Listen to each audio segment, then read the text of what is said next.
My name is Daniel Voss. I am 41 years old. On March 14th at 2:47 in the afternoon, my mother sold my grandfather's vineyard for $1.34 million without my knowledge, without my consent, and without a single document bearing my actual signature. 6 weeks later, I found the wire confirmation in an envelope she had accidentally mailed to my billing address instead of hers. The transfer amount read $1,341,600. I held that number in my hands the way you hold a dead bird a cat has left on your doorstep. Something that was alive, reduced to evidence of someone else's instinct. I set the envelope on my kitchen counter, my fingers pressed flat against the granite until the cold became a specific sensation I could name. I did not call her. I did not move. My breathing slowed the way it does when I am standing inside a structure that has already failed but has not yet fallen. I was counting backwards through every conversation from the previous 4 months, assigning each one a position in a sequence I had not recognized as a sequence until that moment. Noted. That was their 5th mistake, mailing the confirmation to the wrong address. I had already cataloged the first 4 without knowing what they added up to. Before I lay out what I found and what it cost them when I did, I want to know something. What time is it where you are? I have learned to note the time of things. It matters more than people realize. The smell hit me first, not the envelope, not the paper. The smell of volcanic soil after rain, the particular mineral sharpness of Napa benchland in November. I could identify terroir by standing in a room with a crushed grape skin on a napkin from 30 feet. That was not poetry. That was 23 years of training. I am a viticulture soil analyst, certified through UC Davis, consulting for estate wineries across 3 counties on root health, mineral composition, and long-term land viability. My grandfather, Leonard Voss, had me testing pH levels in his vineyard by the time I was 9 years old. By 15, I could tell him which block was stressed before the leaves showed it. By 22, I was being hired by strangers because I could read land the way most people read facial expressions. That skill had kept 12 vineyards solvent through drought, phylloxera scares, and market downturns for over 2 decades. It was about to dismantle my own family's financial architecture from the inside out. My grandfather left me Ridgemark Vineyard in his will, 41 acres of benchland Cabernet, a stone fermentation building from 1974, and water rights older than the county's current allocation system. He filed the trust transfer himself through an estate attorney named Gerald Weeks. The trust named me as sole beneficiary with a spendthrift clause preventing sale without the trustee's written authorization. The trustee was Gerald, not my mother, not my sister. Gerald Weeks, who had known my grandfather for 31 years and attended his funeral in a suit he had clearly purchased for the occasion. My mother, Renata, had never accepted the terms. She called the will an old man's sentimentality. My sister Colette called it hoarding. Neither had spent a single afternoon in that vineyard after 1998, when my grandfather stopped hosting Thanksgiving there because Colette complained about the drive. Colette's boutique idea surfaced 14 months before the sale. She wanted to open a curated fashion space in downtown Healdsburg, something between a gallery and a retail store, where she would sell pieces she described as architectural clothing. The projected startup cost was $280,000. She had no savings, she had no investors. She had a mood board and a name, Filament. My mother called me in January of that year. She said Colette needed capital and that the vineyard was underperforming. I told her the vineyard had posted positive returns for 7 consecutive years and employed 4 full-time workers. She said, "Daniel, land is not a personality. Stop treating it like your grandfather is still standing in it."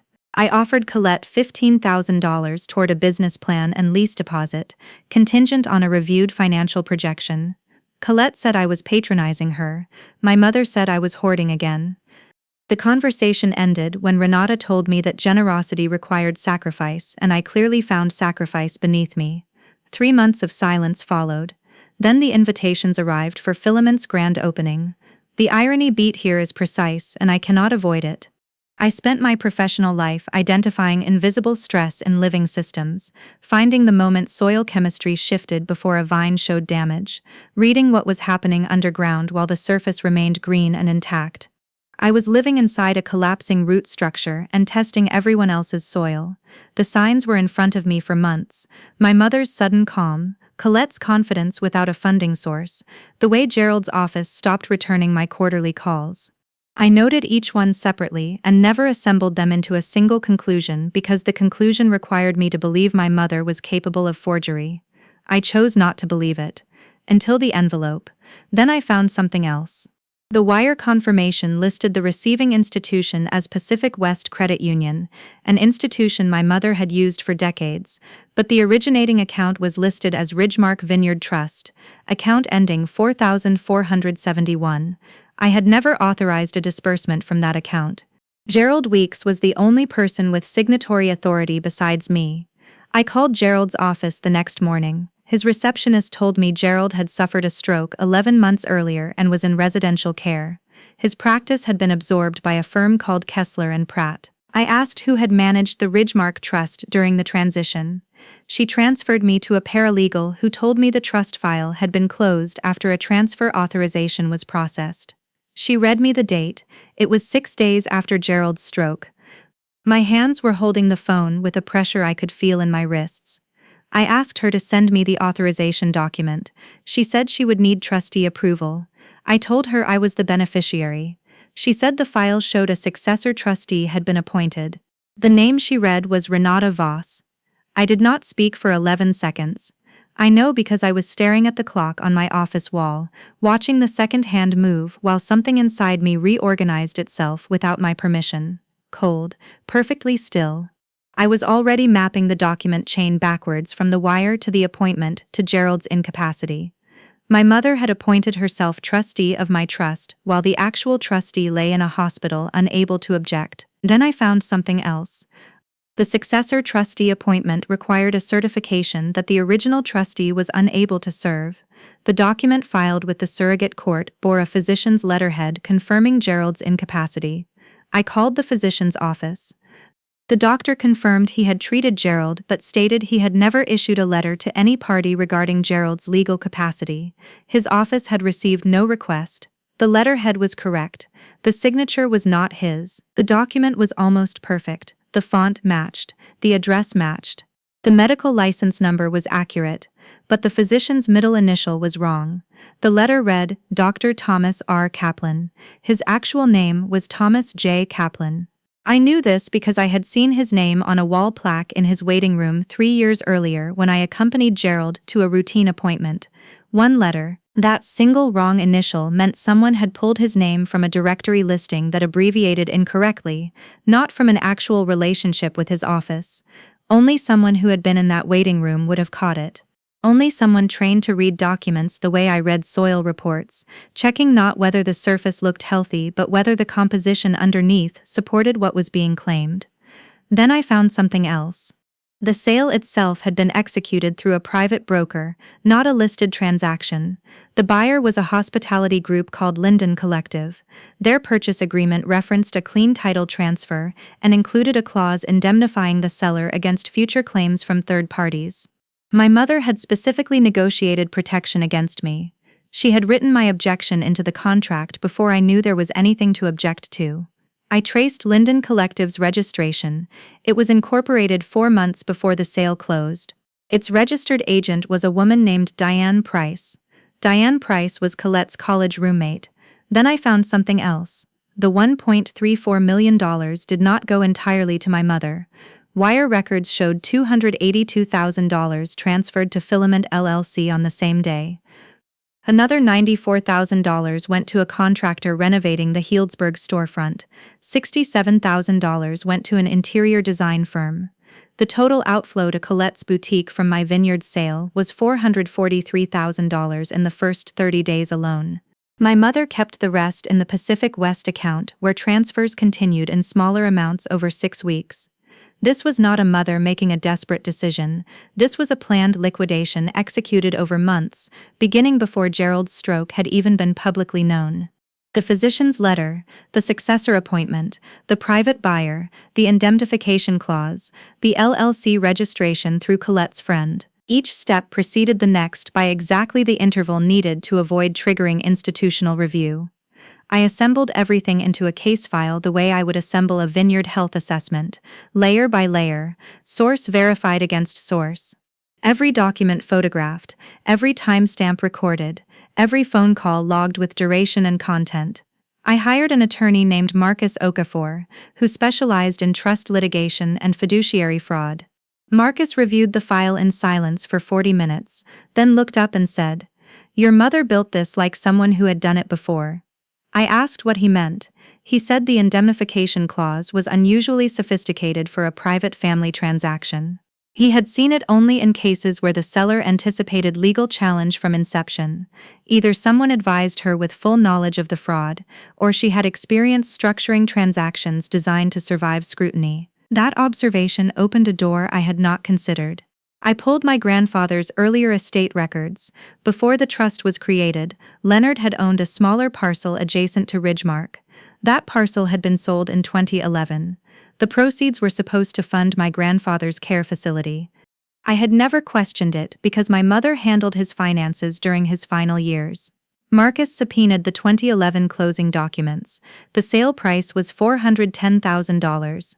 The care facility received $167,000.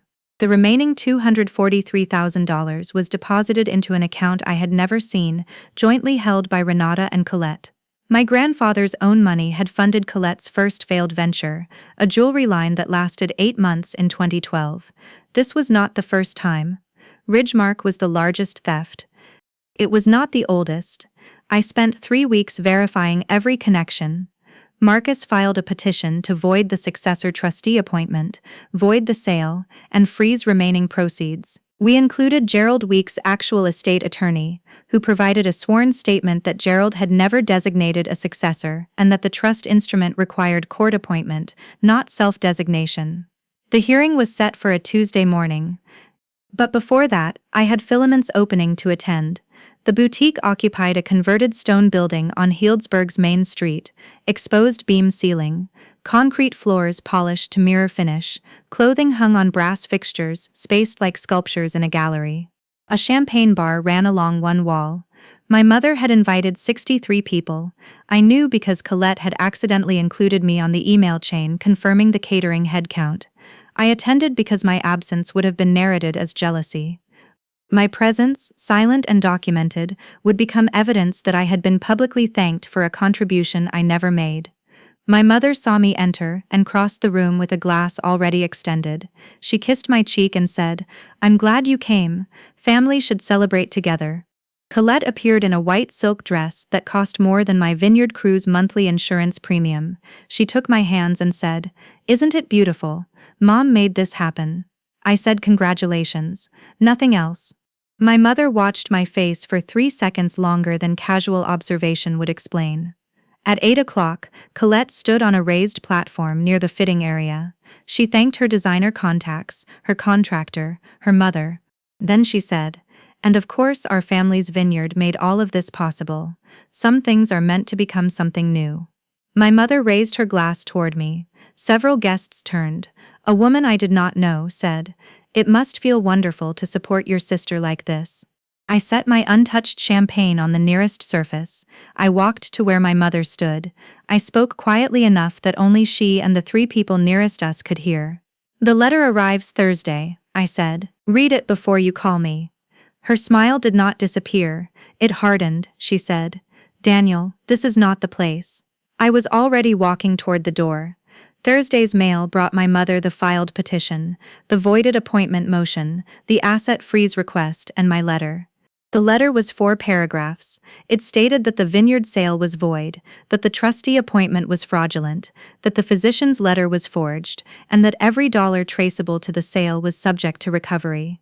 The final line read, "You converted a man's life work into a storefront, the law will convert it back." My mother called 11 times before noon. Her first voicemail was controlled. She said there had been miscommunication and that Gerald had verbally approved the transition before his stroke. Her second voicemail accused me of timing the filing to humiliate Colette. Her third voicemail said my grandfather would have wanted the money used for family, not sitting in dirt.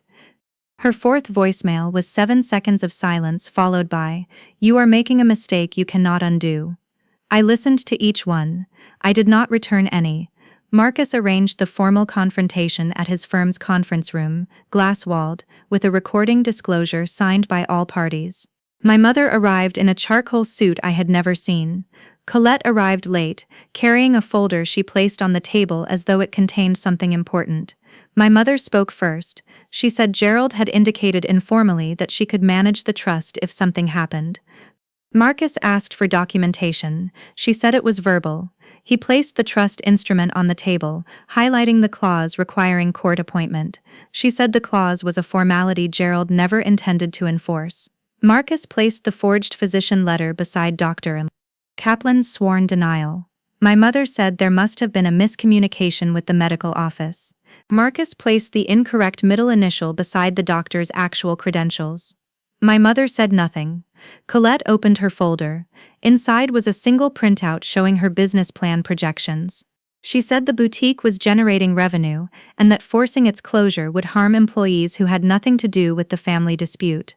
Marcus asked if she had been aware the funding source was unauthorized.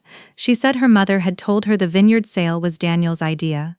I slid the email chain across the table, the one where Colette confirmed the catering headcount, and my mother replied, "Daniel doesn't know yet, but he won't fight it once it's done, he never does."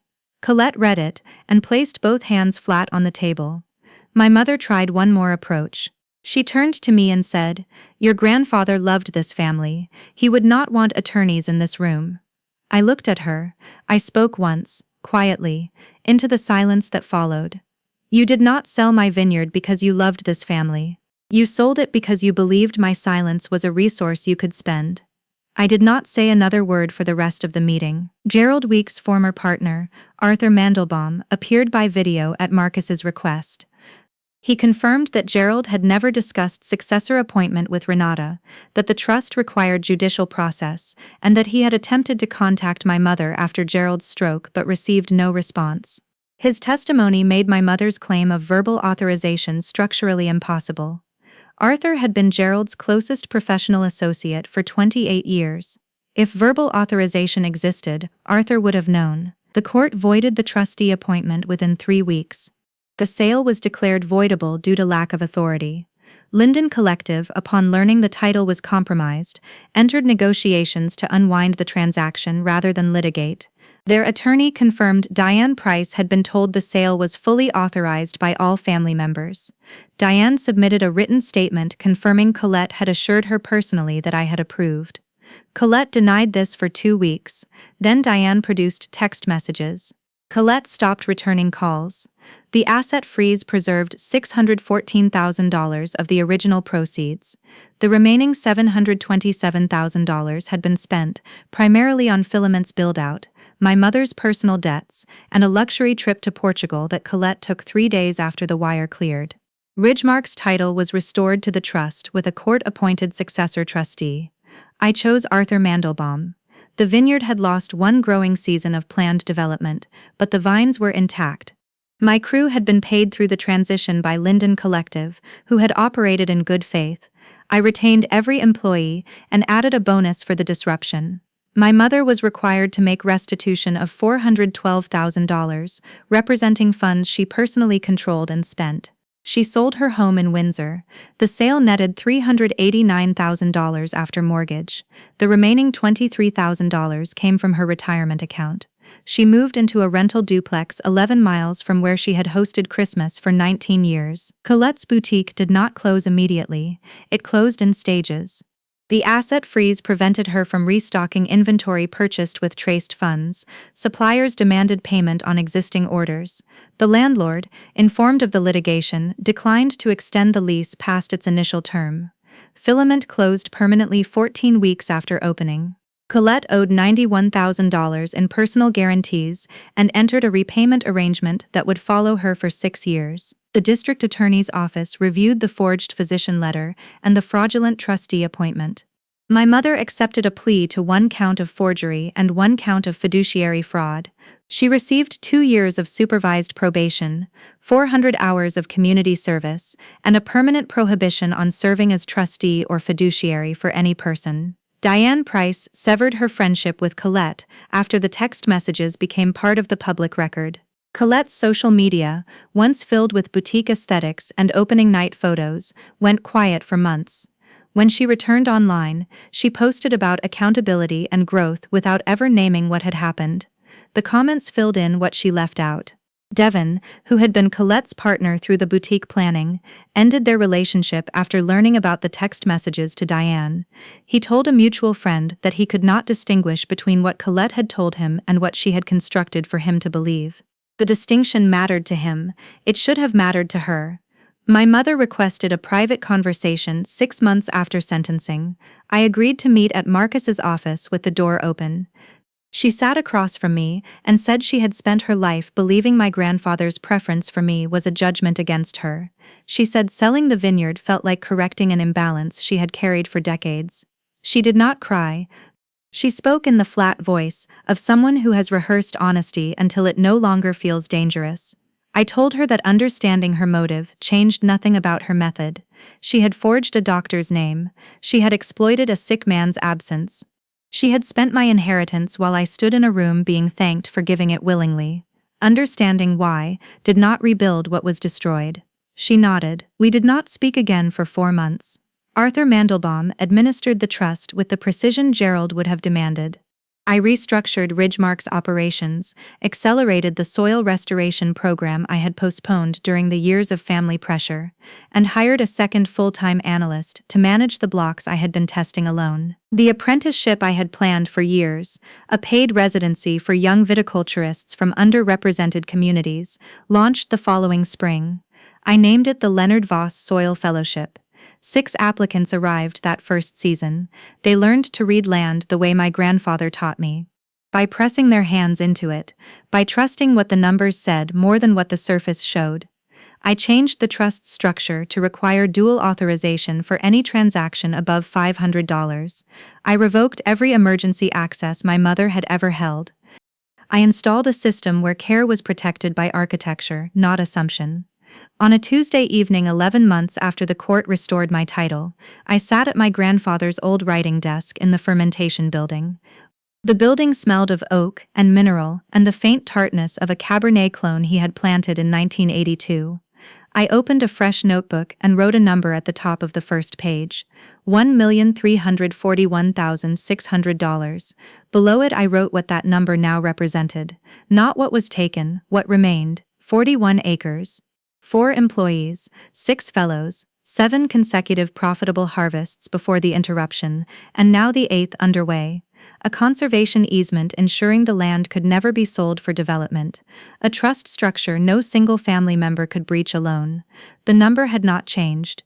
What it measured had. I think most people misunderstand what silence does inside a family system. They believe silence is neutral, that not speaking is simply the absence of speech. But silence inside a pattern of exploitation is not neutral. It is the material the pattern is built from. Every time I absorbed an insult without naming it, every time I accepted the framing that my competence made me less deserving of protection, I was providing raw material for the next theft. My silence was not peace, it was permission granted through exhaustion. The letter I sent did not create conflict. It ended a transfer that had been running without interruption for decades, moving value out of my life and into my mother's preferred version of the family without my consent being required or even requested. Consequences are not revenge, they are what was always owed. My mother lost her home, her savings and her standing because those things were built on a foundation that did not belong to her. Removing them was not punishment, it was correction. The distinction matters because punishment requires anger, and I was not angry by the end, I was clear. Clarity is quieter than anger and it lasts longer. When you watched someone in your family absorb cost after cost while the person spending them called it love, what were you protecting by staying quiet? Because it was not them. This story is a fictional narrative created for entertainment, education, and dramatic reflection. We hope it reminded you that your dignity is not negotiable, and that setting a boundary, even a painful one, can be an act of love for yourself and everyone the pattern would have reached next.